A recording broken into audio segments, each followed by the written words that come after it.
अस्सलाम वालेकुम everyone. Web designing के लेक्चर नंबर 27 में आप सभी लोगों को वेलकम करती हूं और आज से हम अपनी CSS की सीरीज़ स्टार्ट करेंगे। HTML हमने ऑलमोस्ट कंप्लीट कर लिया था, हमने बेसिक चीज़ें कवर कर ली थी। अब जब हम CSS की बात करेंगे तो उसमें भी हमारे पास HTML इन्वॉल्व होगा, क्योंकि हमें पता है कि जब हम वेब डिज़ाइनिंग कर रहे होते हैं तो उसमें हमारे पास HTML के साथ साथ CSS भी इन्वॉल्व होता है और दोनों का मिक्स अप जब आप कोडिंग करते हो तब आप एक प्रॉपर वेबसाइट डिज़ाइन करते हो।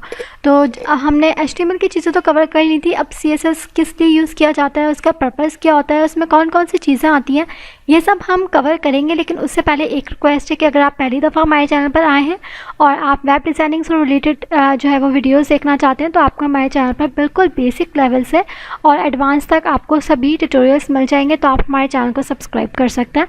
तो चलिए आज की वीडियो स्टार्ट करते हैं। क्योंकि CSS की आज हमारी फर्स्ट वीडियो है, इसलिए हम इसमें सबसे पहले इंट्रोडक्शन ही बात करेंगे, कोडिंग की तरफ हम बाद में जाएंगे।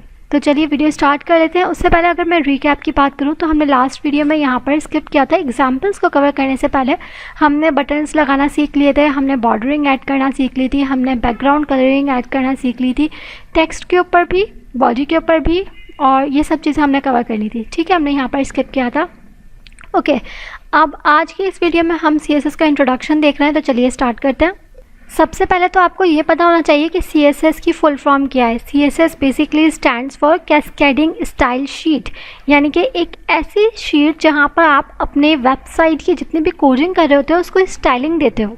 यहाँ पर एक और स्टेटमेंट लिखी हुई है कि CSS saves a lot of work, मतलब कि जो आप HTML को यूज़ करके बहुत सारी कोडिंग करके करोगे ना जो काम, वही CSS के थ्रू आप थोड़ी सी एफर्ट लगाकर वही काम कर सकते हो। तो ये आपकी लॉट्स ऑफ एफर्ट भी बचाती है, लॉट्स ऑफ टाइम भी बचाती है। ठीक है, it can control the layout of multiple web pages all at once. इसको यूज़ करते हुए, CSS को यूज़ करते हुए आप अपने मल्टीपल वेब पेजेस के लेआउट्स को कंट्रोल कर सकते हो एक ही वक्त में।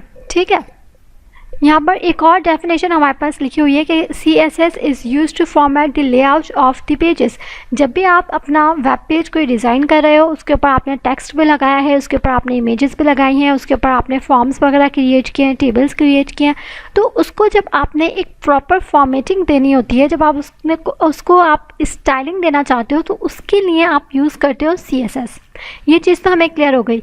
With CSS you can control the colour, font, the size of the text, the space between elements। अब CSS के थ्रू आप कौन कौन सी चीज़ों को कंट्रोल कर सकते हो? आप कलरिंग को कंट्रोल कर सकते हो, अपने फॉन्ट को कंट्रोल कर सकते हो, अपने टेक्स्ट के साइज़ को कंट्रोल कर सकते हो। इसके अलावा कितना स्पेस देना है बिटवीन डिफरेंट एलिमेंट्स, वो चीज़ आप इसके थ्रू कंट्रोल कर सकते हो। How elements are position and layout, कौन सा एलिमेंट कहाँ पर प्लेस करना है, कितनी स्पेस को छोड़ते हुए यूज़ करना है, ये सब चीज़ें CSS के थ्रू आप कंट्रोल करते हो। व्हाट बैकग्राउंड इमेजेस और background colours are to be used. इसके अलावा different displays for different devices and screen size and much more, ये सब चीज़ें आपको कंट्रोल करनी है। तो CSS आपको ये फैसिलिटी प्रोवाइड करता है कि आप ये सब चीज़ें उसको यूज़ करते हुए कंट्रोल कर सकते हो। अब जब हम CSS की कोडिंग करते हैं ना, तो वो उसकी हमारे पास 3 टाइप्स हैं। आप 3 तरह से उसको अपने HTML डॉक्यूमेंट्स में CSS की कोडिंग कर सकते हो। एक कहलाती है इनलाइन, एक कहलाती है इंटरनल कोडिंग, एक कहलाती है एक्सटर्नल कोडिंग। इनलाइन का मतलब ये होता है कि आपने जो लाइन लिखी है, फॉर एग्जांपल आपने हेडिंग की कोई लाइन लिखी, एग्जाम्पल देकर दिखाती हूँ कि फॉर एग्जांपल अगर आपने कोई भी हेडिंग दी, कोई भी पैराग्राफ दिया, कोई भी इमेज दी, तो आप उसी लाइन के अंदर अपनी जो है वो स्टाइलिंग दे दो, स्टाइल एट्रीब्यूट को यूज़ करते हो।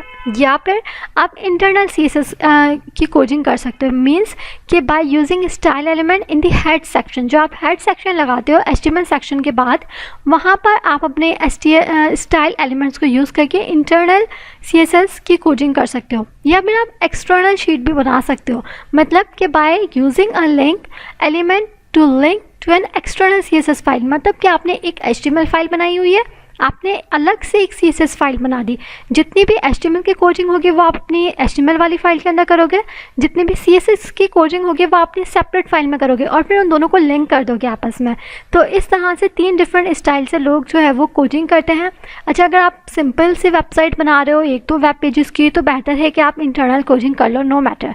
लेकिन जब आपके पास बहुत ज़्यादा वेब पेजेस हैं, आप ऐसी कोई वेबसाइट बना रहे हो जो कि कॉम्प्लेक्स हो सकती है, उसको आगे चल के आपको कोडिंग में परेशानी हो सकती है, तो उसके इसके लिए मैं आपको रिकमेंड करूँगी कि आप एक्सटर्नल कोचिंग करें। एक्सटर्नल मीन्स आप सेपरेट फाइल बनाएं ताकि आपको पता चल सके कि मेरी सारी CSS की कोचिंग इस वाली फाइल में है और आपके HTML की कोचिंग सेपरेट रहे, तो उससे आपको कन्फ्यूजन भी नहीं होती और ज़्यादा परेशानी भी नहीं होती। तो ये कुछ चीज़ें थी जो हमने CSS के इंट्रोडक्शन में देखनी थी। नेक्स्ट वीडियोस में हम बात करेंगे कैसे आपने इनलाइन कोचिंग करनी है, कैसे आपने इंटरनल कोचिंग करनी है, कैसे आपने एक्सटर्नल कोचिंग करनी है, और फिर हम डिफरेंट फॉर्मेटिंग्स भी सीखेंगे। जो अभी तक हमने चीज़ें सीखी हैं उसी के अंदर हम और एक्स्ट्रा HTML एलिमेंट्स को यूज़ करेंगे और एक्स्ट्रा चीज़ों को यूज़ करते हुए उनके ऊपर CSS की कोचिंग लगाएंगे और बात करेंगे। नेक्स्ट वीडियो में इंशाल्लाह मिलेंगे। अपना ख्याल रखिएगा, मुझे दुआ में याद रखिएगा। अल्लाह हाफिज़।